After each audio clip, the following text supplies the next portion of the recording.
और राखी भी हमने बंधवा ली है। सुबह से उनके साथ ही तो थी, फिर वो क्यों इंतजार कर रही हैं? उन्हीं के कहने पर तो आए थे। मधु ने एक साथ कितने सवाल दाग दिए। पवन ने सिर्फ इतना ही कहा, मुझे नहीं पता, पर जल्दी खाना खाकर फ्री हो जाओ, हमें घर चलना है। वैसे भी दीदी को इंतजार कराना अच्छी बात नहीं है, आखिर इतने प्यार से हमारा इंतजार कर रही हैं। मधु अपना सा मुंह लेकर चुप हो गई। निवाला हलक में अटक कर रह गया। मतलब आज भी उसके साथ वही सब होने वाला है। जानती थी कि आज सास और ननंद क्यों उसका इंतजार कर रही हैं, और शिवानी दीदी के इंतजार और प्यार का क्या मतलब है, उसे बखूबी समझ आ रहा था। राखी बंधवाने के बाद विदाई भी दे दी थी, लेकिन उसके बावजूद भी इंतजार पिछले 1 साल से यही तो होता आया है। जब से शादी होकर गई है तब से मधु भुगत रही है। शादी के समय भी बक्सा खुलाई के समय माँ ने शिवानी दीदी के लिए बहुत सुंदर साड़ी रखी थी, लेकिन उन्हें वो पसंद ही नहीं आई और उसके बक्से में से ढूंढकर सबसे सुंदर साड़ी को निकाल कर ले गई। वो साड़ी माँ ने स्पेशली उसके लिए कारीगरों से कहकर तैयार करवाई थी, पर उस पर तो ननंद की नजर लग चुकी थी और मधु नई नवेली थी तो कुछ बोल भी ना पाई। और सासू माँ वो तो खुशी खुशी सब कुछ बेटी को देने को तैयार थी। कितनी आराम से कह रही थी कि और चाहिए तो ले लो, भाभी हैं, अपनी ननंद के लिए तो कर ही सकती हैं। जैसा उनका खरीदा हुआ सामान हो, इसी तरह जब भी वो मायके से घर पहुंचती, उसकी ननंद घर पर ही उसका इंतजार करती हुई मिलती। शायद सास पहले से ही फोन करके बता देती कि मधु आज अपने मायके से आने वाली है। बस फिर क्या, जो साड़ी उसकी माँ और भाभी उसे देती, उसमें से सबसे सुंदर साड़ी शिवानी दीदी लेकर निकाल लेती। कई बार एक तो कभी 2-2 साड़ियाँ भी उठाकर ले जाती। बस सास उसे ही समझाती रह जाती कि नंदों को जितना दोगी उतना ही बरकत होगी, और पति से बोलो तो उन्हें तो कोई फर्क ही नहीं पड़ता। कहते हैं कि तुम्हें दूसरी साड़ी दिला दूंगा, पर आज तक ऐसा नहीं हुआ। बीवी को तो ऐसे ही बेवकूफ़ बना देते हैं। आखिर उनकी जेब के पैसे थोड़ी ना खर्च हो रहे हैं। 1 साल से उसकी कई साड़ियां ननंद के हाथों उसके लालच की बलि चढ़ चुकी थी। मधु के ससुराल आने के बाद से ही सासू माँ ने तो बाजार से साड़ियाँ खरीदना ही बंद कर दी। 1-2 साड़ी मधु के लिए खरीद कर लाई थी, तो वो भी ज़्यादा से या ज़्यादा 500-600 रुपये की थी। जब मधु ने प्रश्नवाचक नज़रों से देखा तो वो कह दिया कि तेरे पास अभी क्या कमी है, नई नई शादी हुई है तो हैवी साड़ियाँ तो मेरे पास खूब हैं। नई नई शादी हुई थी तो माँ और भाभी भी देने में कमी नहीं रखती थी, और शिवानी दीदी उनकी तो सारी उंगलियां ही घी में थी, इसलिए जब भी आती मधु की साड़ियाँ लेकर ही जाती। ये भी नहीं सोचती थी कि उस पर क्या बीत रही होगी।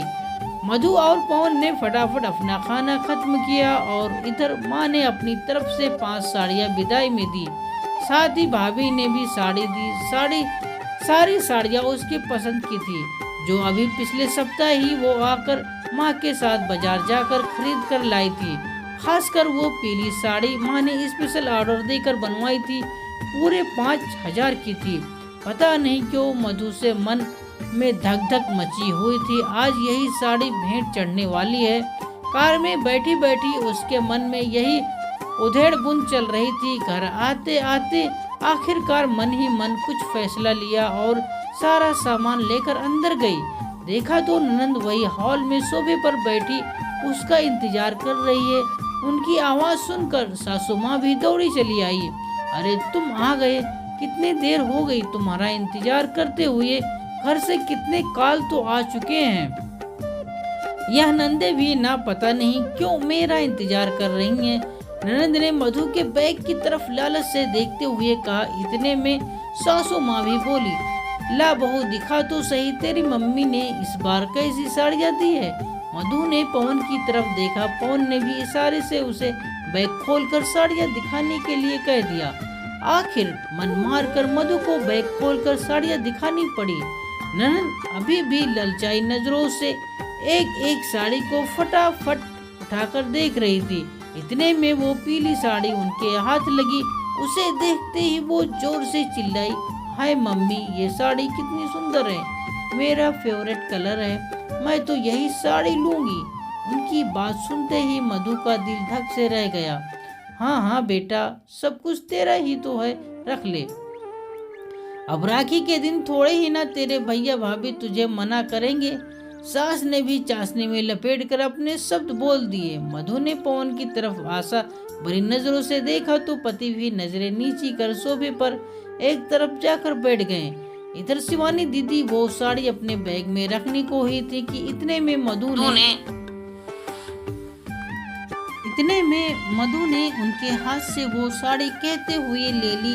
दीदी, ये साड़ी तो मेरी मम्मी ने स्पेशली मेरे लिए बनवाई है, और रही बात विदाई की तो आपके भाई आपको दे चुके हैं। कहते कहते मधु ने सारी साड़ियाँ समेटी और लेकर अपने कमरे में चली गई। उसके द्वारा किए गए व्यवहार की किसी को भी उम्मीद नहीं थी। मधु ने अभी जाकर साड़ियाँ अपने कमरे में रखी ही थी कि पीछे पीछे पवन, सासू माँ और शिवानी दीदी भी आ गए। आते ही सासू माँ बोली, यह क्या बहू, तूने शिवानी के हाथ से वो पीली साड़ी क्यों ले ली? तेरे पास तो इतनी साड़ियों का ढेर है, अगर शिवानी को थोड़ा सा दे देगी तो तेरा कुछ बिगड़ेगा नहीं, कौन सा तेरा खजाना खाली हो जाएगा। नंदों को तो जितना भी दो उतनी ही बरकत होती है, और फिर शिवानी को तो पीला रंग बहुत पसंद है।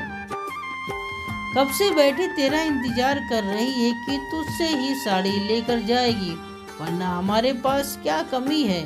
मम्मी जी, कमी का तो मुझे पता नहीं, लेकिन पिछले 1 साल से अपनी बेटी को देने के लिए आपने एक साड़ी के लिए खर्चा नहीं किया। हर बार तो मुझसे लेकर जाती हैं, और मुझसे भी ले तो अपने भाई की कमाई में से लेना। मेरा माता पिता की दी हुई साड़ियाँ क्यों लेकर जाती हैं? और रही बात पीला रंग पसंद होने की, तो मेरा भी यह फेवरेट कलर है, इस साड़ी को तो मैं ही पहनूंगी। मधु, तुम्हें अगर ऐसी साड़ियाँ चाहिए तो मैं और दिला दूंगी। क्यों एक साड़ी के पीछे बहस किए जा रही हो? घर की शांति भंग क्यों कर रही हो? अब की बार पवन ने कहा, अच्छा, मैं घर की शांति भंग कर रही हूँ, और दीदी उनका क्या, कुछ तो लिहाज करो, भाभी हैं तो क्या लूटने के लिए हैं? मधु ने पति को भी जवाब दे दिया, देखा मम्मी कैसी जबान चला रही है तुम्हारी बहू की, हमें तो बड़ी सीधी सादी लगती थी, पर कितनी चालाक है ये। हाथ में से साड़ी छीन कर ले गई जैसे इसके पैसे लग रहे थे। अब शिवानी ने भी जहर घोला, माफ करना ननद रानी, पर मुझे चालाक आपने बना दिया। कब तक बर्दाश्त करती रहूं? 1 बार सही, 2 बार सही, आपने तो नियम ही बना लिया, बस अब और नहीं।